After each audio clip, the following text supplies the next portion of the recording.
When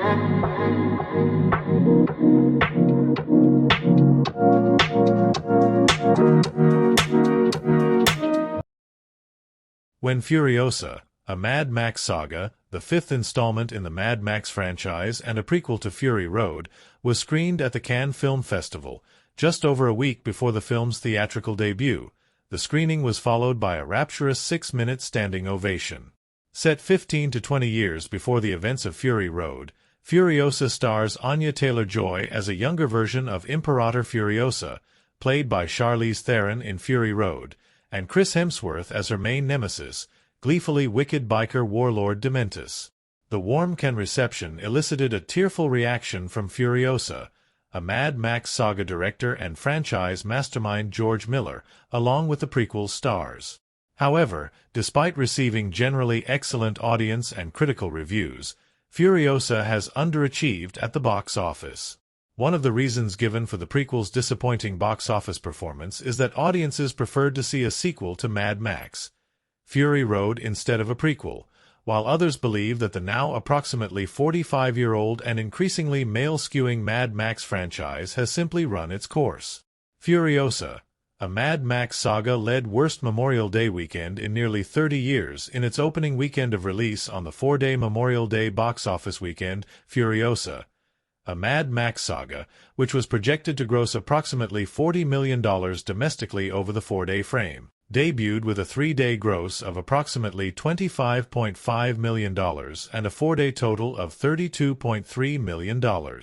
In comparison, Mad Max Fury Road, which opened 1 week prior to the Memorial Day weekend in 2015, grossed approximately $45.4 million in its opening weekend and then $31.2 million over the 4-day Memorial Day weekend. While Furiosa topped the Memorial Day weekend box office in its opening weekend of release, the $32.3 million figure represents the lowest opening for a Memorial Day weekend leading film since 1995, when Casper topped the Memorial Day weekend box office with a 4-day total of $22.1 million, unlike Fury Road, which remained in the top 10 at the domestic box office for 7 weekends. Furiosa isn't showing signs of having similarly enduring strength at the box office. On Memorial Day, the Fury Road prequel finished third at the domestic box office, behind the Garfield movie and If. In addition, the film led the weakest Memorial Day box office weekend since 1995.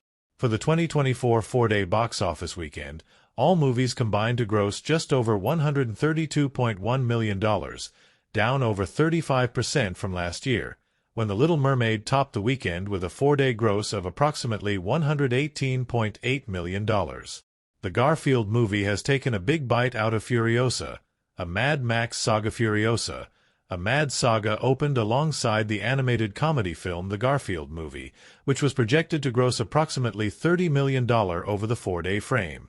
While The Garfield Movie exceeded this projection with a gross of over $31.2 million, the underperformance of Furiosa, a Mad Max saga, made the race much closer than anyone expected.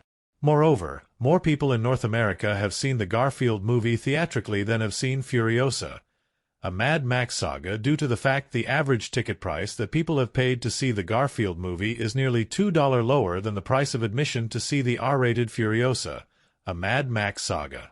Furiosa, a Mad Max saga, lacks broad audience appeal. Although a female-led film, Furiosa has attracted fewer female viewers than Fury Road did in 2015. While the theatrical audience for Mad Max Fury Road was approximately 60% male, the audience for Furiosa, a Mad Max saga, is presently a whopping 72% male. In terms of age, while the 18 to 34 demographic presently accounts for 55% of the audience for Furiosa, within the 18 to 24 demographic, this falls to 21%, compared to 31% for Mad Max Fury Road. Over the Memorial Day weekend, less than 5% of the prequel's audience was aged between 13 and 17, while adults over the age of 55 accounted for less than 10% of the film's total audience. These statistics reflect a fanboy-driven, niche-oriented franchise, in which the universally acclaimed Mad Max Fury Road, which grossed over $380 million at the worldwide box office and won 6 Academy Awards, represents an outlier in the series. Moreover, while Fury Road is deservedly thought of as being a franchise renaissance masterpiece, the film, which had a combined marketing and production cost of over $200 million, nonetheless posted a theatrical loss. The box office failure of Furiosa, which carries a production cost of nearly $170 million, has fueled speculation that George Miller's next planned Mad Max film, titled Mad Max: The Wasteland, is unlikely to happen, at least for the foreseeable future, unless Miller is willing to make a film within a much narrower budget and scale than what the visionary Miller and his followers are likely comfortable with. Furiosa, a Mad Max saga, is playing in theaters now.